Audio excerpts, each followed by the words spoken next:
కానీ గత రెండున్నర సంవత్సరాలుగా ఏ రకమైన పరిస్థితి ఉన్నది రాష్ట్రంలో కాంగ్రెస్ ప్రభుత్వం వచ్చిన తర్వాత నాకంటే బాగా మీకే తెలుసు.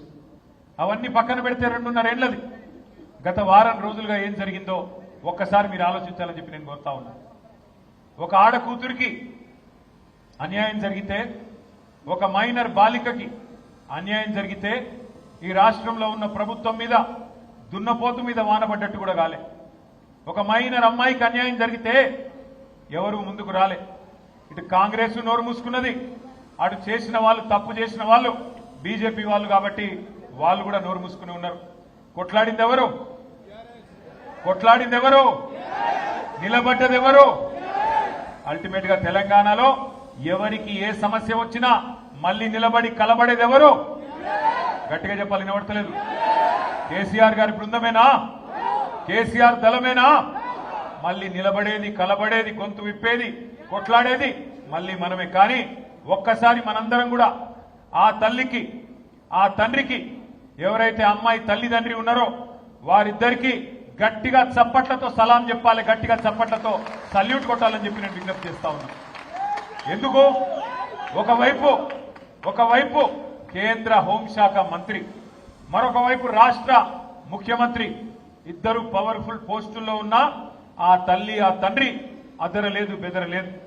ఇద్దరు కుమ్మక్కై, ముఖ్యమంత్రి, కేంద్ర మంత్రి ఇద్దరు కుమ్మక్కై ఆ అమ్మాయికి అన్యాయం చేయాలనుకున్నా ఆ తల్లి, తండ్రి వెనుకకు తగ్గలేదు.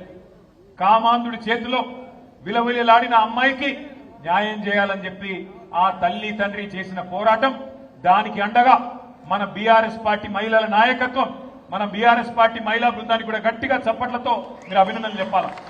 ఎక్కడికక్కడ పోరాటాలు చేసి మహిళా కమిషన్, డీజీపీ అంబేద్కర్ గారి దగ్గరికి పోయి మన మహిళా నాయకత్వం మొత్తం కాళికాదేవిలాగా విరుచుకుపడి మరి ఎక్కడి వారక్కడ నిలదీస్తే మన పెద్దలు, మన party general secretary doctor RS Praveen Kumar గారికి కూడా గట్టిగా చప్పట్లతో అభినందనలు చెప్పాలి. ఆయన ఒక మాజీ ఐపీఎస్ అధికారి, అన్ని విషయాలు తెలిసినవాడు. అందుకే గట్టిగా పోరాటం చేస్తే ఆ అమ్మాయి తరపున మన బీఆర్ఎస్ శ్రేణులు కానీ, మహిళా నాయకులు కానీ, విద్యార్థి సంఘాలు కానీ, సోషల్ మీడియా వారియర్స్ కానీ ఈ పోరాటంతో చివరికి నిన్న మరి ఆయన లొంగిపోయిండో, అరెస్ట్ అయిండో, ఆ డ్రామా నడుస్తున్నది. కానీ మొత్తానికి ఇవాళ ఆ అమ్మాయికి కొంత న్యాయం జరిగే పరిస్థితి వచ్చింది. ఇవాళ నేను ఒకటే అడుగుతా ఉన్నా ప్రధానమంత్రి మోడీ గారిని, అయ్యా మీరు అంటున్నారు బేటీ బచావ్ బేటీ పడావ్ అంటున్నారు, కేవలం నినాదాలకే పరిమితమైతే న్యాయం జరగదు. మోడీ గారు బహుశా భారతదేశంలో మొట్టమొదటిసారి ఒక కేంద్ర మంత్రి కొడుకు మీద లుకౌట్ నోటీస్ ఇచ్చే పరిస్థితి వచ్చింది. కేంద్ర మంత్రిని ఇవాళ మీరు బర్తరఫ్ చేయకపోతే ఇక్కడ విచారణ సజావుగా జరిగే పరిస్థితి లేనే లేదు. ఎందుకంటే ఆ తప్పు చేసిన వ్యక్తిని దాచిపెట్టింది ఎవరు? 9 రోజులు ఎవరు దాచిపెట్టిండ్రు? ఆ కేంద్ర మంత్రి గారే కదా. ఇవాళ ఒక్కసారి దయచేసి ఆలోచన చేయండి. నిజంగా కూడా ఇలాంటి వ్యక్తులు పదవుల్లో కొనసాగుతూ ఉండడం అది తెలంగాణకే కాదు భారతదేశానికి కూడా అవమానకరం. మైనర్ బాలికకు అన్యాయం చేసింది కేంద్ర మంత్రి కొడుకైతే, మైనర్ బాలిక తల్లిదండ్రుల్ని భయభ్రాంతులకు గురి చేసింది స్వయంగా కేంద్ర మంత్రి. ఆయననే పిలిచి బెదిరించి వాళ్లను మరి ఇబ్బంది పెట్టే ప్రయత్నం చేసినారు. ఇంత తీవ్రమైన కేసును నీరుగార్చే ప్రయత్నం చేసింది ఈ రాష్ట్ర ముఖ్యమంత్రి.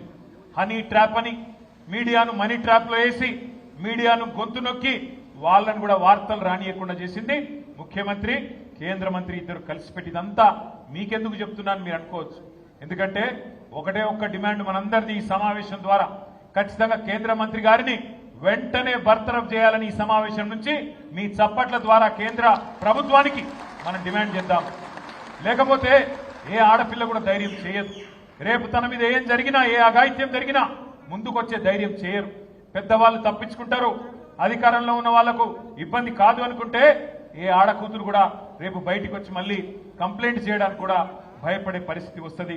అందుకే కేంద్ర మంత్రిని తొలగించాలే, విచారణ నిష్పక్షపాతంగా జరగాలని చెప్పి కూడా నేను మిమ్మల్ని హృదయపూర్వకంగా విజ్ఞప్తి చేస్తూ ఈ సభ ద్వారా నేను కేంద్ర ప్రభుత్వాన్ని కూడా డిమాండ్ చేస్తా ఉన్నా.